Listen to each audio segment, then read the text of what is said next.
Starting my speech in 3, 2, 1.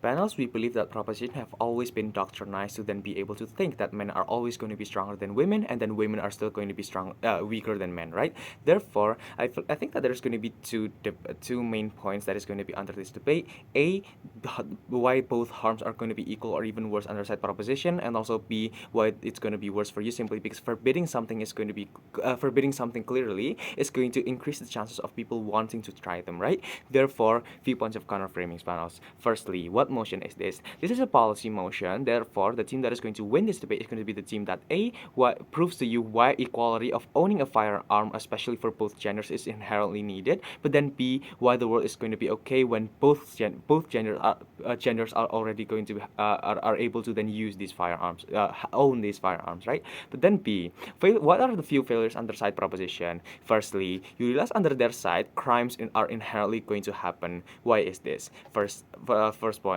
even if the number of guns in the society decrease, it would just increase any other way of killing each other like knives, baseball bats, etc., etc. Therefore, the violence in human nature cannot be dismissed by proposition. What do I mean by this? The inherent nature of humans, especially in the point of violence, is still not going to be able to be decreased under both sides either way. Therefore, we believe that you cannot simply say that this is going to decrease the amount of people. Yes, we believe that the accessibility of guns is going to be quite affecting the people who do these violence itself, but we believe that that's not going to be that big after all. Therefore, the violence under both sides is still going to be aligned, right? But then secondly, even if you care about the torture and also the fear you get from guns is going to be higher, we believe that women is still less likely to use it, simply because yes, we agree on how they are scared to have that power on them, but if it doesn't necessarily mean it's not going to equalize the violence of men, then what's the point? This point is quite contradictory with all your speech, since at the start is to decrease the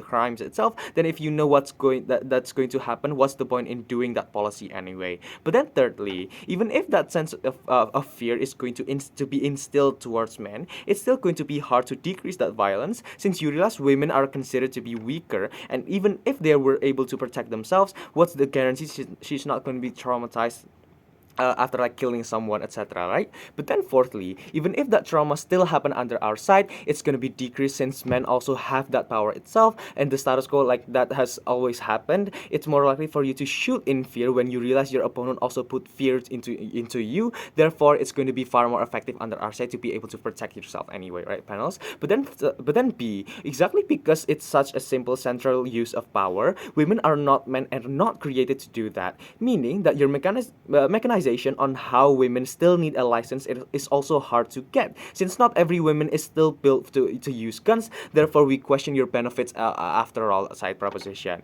But then C, they said that equality doesn't necessarily matter, right? First point, they said that men are genetically stronger. I feel like when you're a strong man, when you see that your robber is a person with a gun pointing at you straight in the head, of course he's gonna win that fight. She's gonna win that fight, right? Even the utmost reasoning you can come up with is not gonna be viable, since we can flip and just say that, oh, we're only human after all. Even if you say that things for you that men are still able to fight, let's take a look at how men like using martial arts, etc., etc. Let's just take a look at how many narratives under the status quo on how like martial arts is just going to be useless, in which yes, most of the time it's going to be useless simply because you don't have availability of finding a situation where you can use that thing itself, especially when simply because you can just use it on like a wrestling match in like the near the roads or something, right? Therefore, we believe that underside proposition is still going to be useless and also very hard for you to gain the benefits of not decreasing the crimes, and not being able to uh,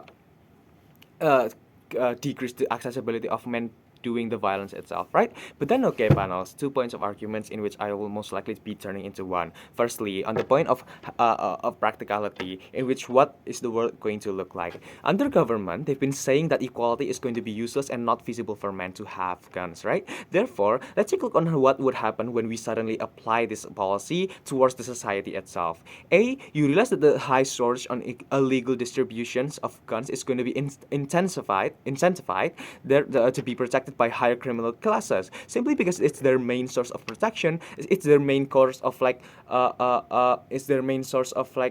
gaining profit, etc., etc. Therefore, they're gonna accumulate it as much as they can, right? Therefore, even if the progressivity of the world is going to decrease the likelihood of that going to happen, I feel like the simplest analogy is that a landmine or an M1 Garand from World War One can still kill you. Therefore, violence and also crimes that still can happen under both sides, in which is going to be better under our side, simply because we believe that this equality is going to be able for you to be able to protect yourself, in which I will explain later on in the point of equality, right? Therefore, moving into my second point, why is it going to be better for us?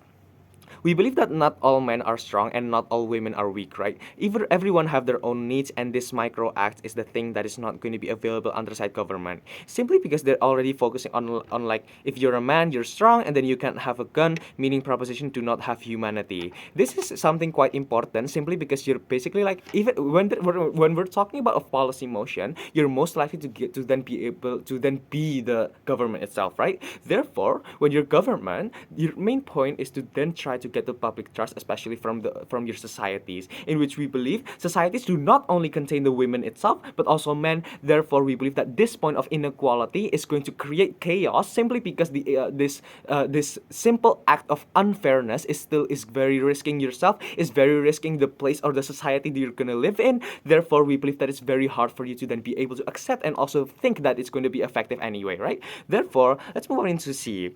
Government already says that men have been doctrinized to be playing shooter games, etc., etc. Therefore, we believe that the main solution there is going to be two main solutions, right? A, the lessening of all those great games under your side, simply because you don't want these people to be doctrinized to be thinking like using guns is going to be okay, right? But then you realize how this thing is going to take out the fun in everyone's like gaming genres, right? Therefore, we believe that this point is still going to harm you a lot, simply because the games are something like essential for men. Even for me, I feel like shooting games are still something quite important, especially towards my childhood. Therefore, we believe that it's quite hard for you to then keep the social happiness under your side, to then be able to fulfill their needs, especially in happiness, especially from like playing games and also entertainment, right? But then secondly, what on the point of equality panels, what the main parameter that I'm going to talk about in this point is in which is probably going to be the only point that is needed to be fulfilling the parameter,